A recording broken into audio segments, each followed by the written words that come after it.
Bonjour les rôlistes, je m'appelle Bruno et je suis un vieux gamer. Là, je vais vous reparler encore une fois de Marvel Super Heroes et d'une de campagne qu'on a fait les plus récentes. Je pourrais dire que c'est pas mal la dernière grosse campagne que j'ai faite à la maison. Euh, Puis celle qui a duré le plus longtemps en même temps. Alexandra s'était fait un super-héros avec Heroes Unlimited, mais elle n'avait pas aimé le système. J'ai réussi à la convaincre d'essayer Marvel. Euh, Elle a bien aimé parce que la simplicité et la fluidité va très bien pour apprendre des systèmes. Une fois qu'on a compris comment ça marche pour les pourcentages puis les stats, on peut voir d'un seul coup d'œil comment est-ce qu'un personnage, quelque chose est fort ou pas. Ça fait un personnage high-tech euh, qui était aveugle. Euh, elle fait pas des très bonnes en intuition. Elle travaillait pour une compagnie en haute technologie. Je veux dire, son personnage travaillait dans une compagnie de haute technologie et la grande patronne, se sentant coupable qu'un de ses comptables était devenu aveugle, avait développé un système qui permettait de transférer les sons en images dans le cerveau. Euh, je me souviens plus de vie, là, son petit exosquelette qui permettait, entre autres, de voler. Euh, ouais, c'est. Il y a une liste de pouvoirs, je peux dire, de trucs que certains pouvoirs donnent. Puis générer le son, plutôt données sonores, permet de voler. Mais absolument, comme pour le Banshee, ça prend des ailes. C'est pour ça que le shoot avait des ailes. Le deuxième personnage, c'est Jonathan qui l'avait fait. Puis si vous ne voyez pas le visage, c'est parce qu'il a un masque qui le couvre au complet. Puis c'est une espèce de trench coat qu'il porte. Euh, oui. Il ne trouvait pas de nom. Mais il y avait des pouvoirs d'illusion. Aussi d'annuler le pouvoir des autres. Seulement, il s'est appelé personne. Euh, Elle discutait avec lui. Ça a fait quelque chose d'amusant. Il était, en fait, je pourrais dire, il est devenu l'héritier du personnage de l'identité super-héroïque d'un héros de la Deuxième Guerre mondiale qui faisait du contre-espionnage contre les Allemands, qui lui était capable de littéralement de changer de forme.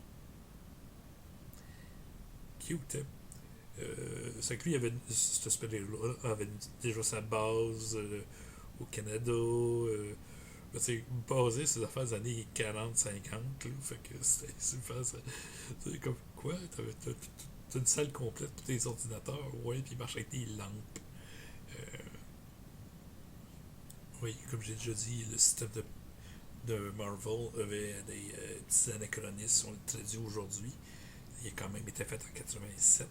La technologie n'est plus la même.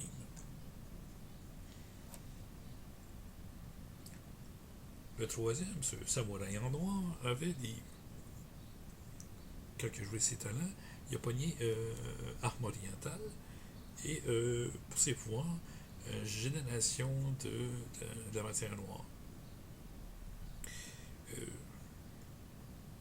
il a développé quelques power stunt avec ça. Euh,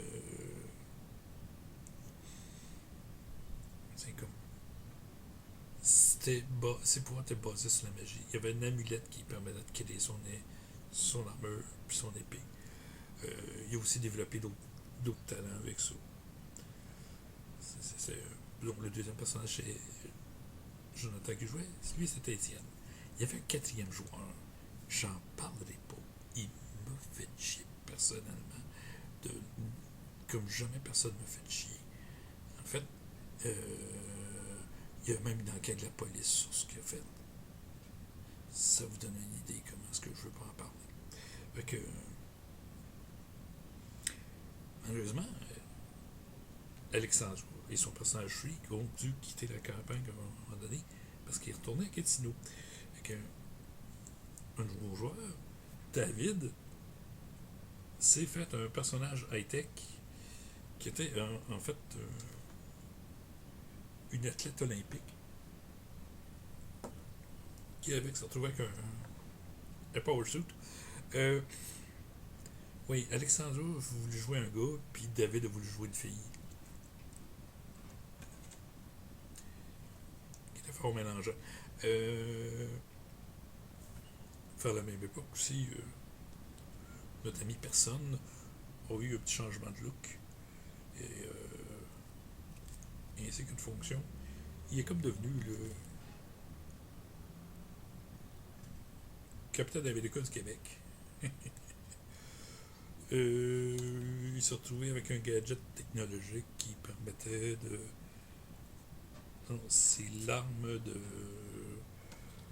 ou une copie de l'arme du super-héros voyons, on finit pas à m'en rappeler. Son nom ne me revenait pas. C'était un cyborg qui venait de l'espace, qui se battait contre l'invasion alien des polymorphiques, qui était parent avec les Skrulls. Puis comme il avait dealé avec un Skrull, l'appareil lui permettait de détecter quand le Skrull se servait de ses pouvoirs de transformation pour se faire passer pour un humain. C'était aussi une arme très dangereuse. Ils n'ont jamais su à quel niveau de pouvoir, mais ils ont su très vite que ça servait d'une arme à haute énergie sur des humains normales, ça risquait de les tuer.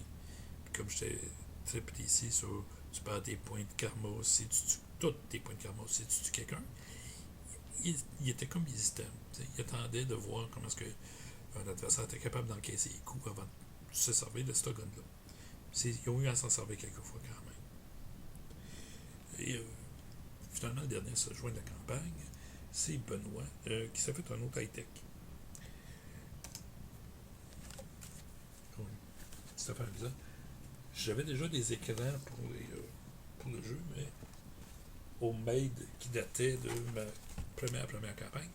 Et là, j'ai dit refait pour celle-ci avec toutes les tables que j'avais besoin, incluant les erreurs, les matériaux, les rencontres aléatoires, l'intensité des feux, des détails importants. Tu sais, il faut que tu retrouves des pages des différents livres, mais que, tu sais, tout dans un écran, c'est bien plus rapide. Que, le groupe a évolué beaucoup. Il a changé quasiment complètement de membres, parce qu'à la fin, il restait personne. Qui était le seul. Pas qu'il restait personne du début. Jonathan est ce joueur du début de la campagne jusqu'à la fin. Ils ont passé à travers pas mal d'affaires. Il y a des ennemis qui sont devenus des alliés. Il y a des alliés qui sont devenus des ennemis. Ils sont mis à dos des groupes américains autant qu'ils sont fait des amis d'autres. Du gros fun. Ouais, la paranoïa, quand un de tes ennemis c'est un Skrull, puis tu découvres que les Skrulls envahissent la planète, tu flippes un peu. Là, tu découvres que, attends un peu, c'est parce que toi, ils t'ont rejeté parce que t'étais gros, puis tu veux plus rien savoir de l'Empire, c'est pour ça que tu nous aides. Ouais. Là, l'adversaire Skrull était obèse, puis il détestait les autres Skrulls. C'est pour ça qu'il s'était réfugié sur la Terre. Il voulait conquérir la planète pour lui, mais pour pas avoir les autres d'impact. Fait que il s'est mis à aider les héros. Ils sont retrouvés à la tête du groupe québécois. Euh, ils ont eu plusieurs problèmes à gérer le groupe, comme je dis. Plusieurs de leurs anciens adversaires qui sont devenus des recrues Il n'était pas vraiment méchant, il était manipulé par. Là. Euh, ils n'ont jamais résolu c'était qui leurs gros adversaires.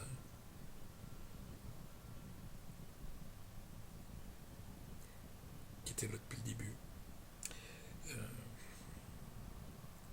Par contre, je pense que j'ai réussi à mettre la personnalité, même au NPC, dans cette histoire-là.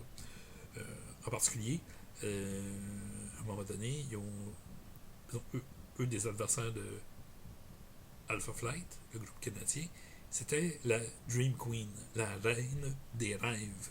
Fait qu'ils ont vu les rêves des autres membres du groupe. Ce qui est assez surpris quand ils ont découvert que Éolien, un mutant qui avait le contrôle sur le vent, ne voulait pas devenir un super-héros. Lui, il rêvait d'être une vedette hip-hop. C'était ça son rêve. Il rêvait d'être 50 Cent ou Kanye West. Il voulait pas être un super-héros.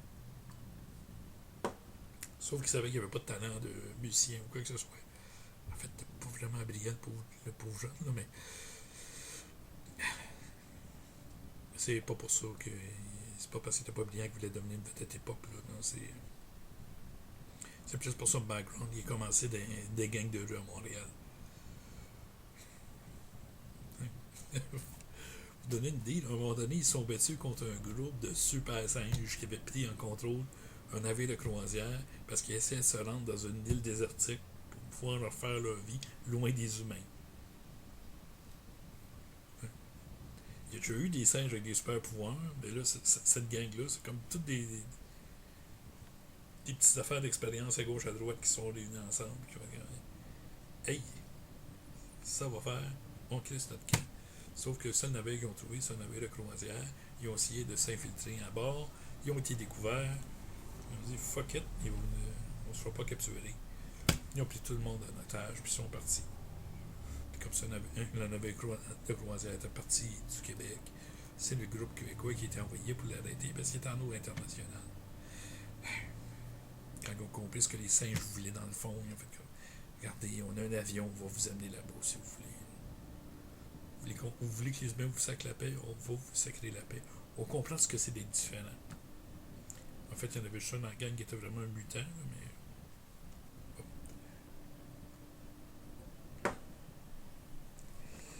mais. Oui.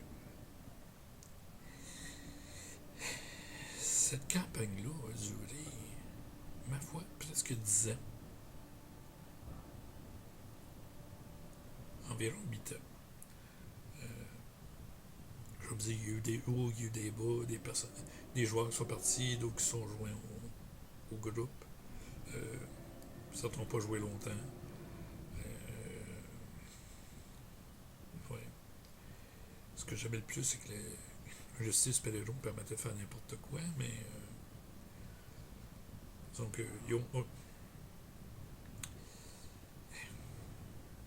ça a été la dernière fois que j'ai vraiment fait jouer un jeu de rôle à la maison.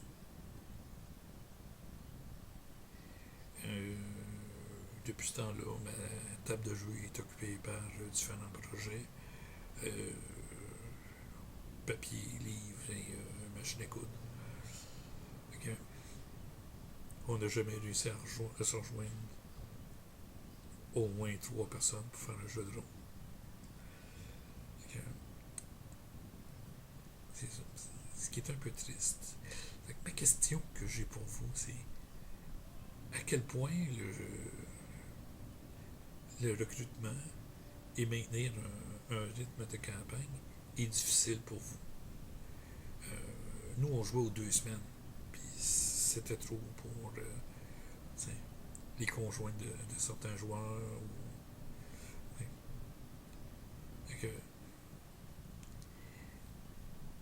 Ou les responsabilités parentales, ce genre de choses-là. Fait c'est ça. Comment est-ce que c'est votre expérience en tant que joueur d'organisation pour essayer de satisfaire l'honneur de tout le monde, puis l'intérêt de tout le monde? Laissez-moi vos commentaires dans la section en bas. Ça va me faire plaisir de les lire.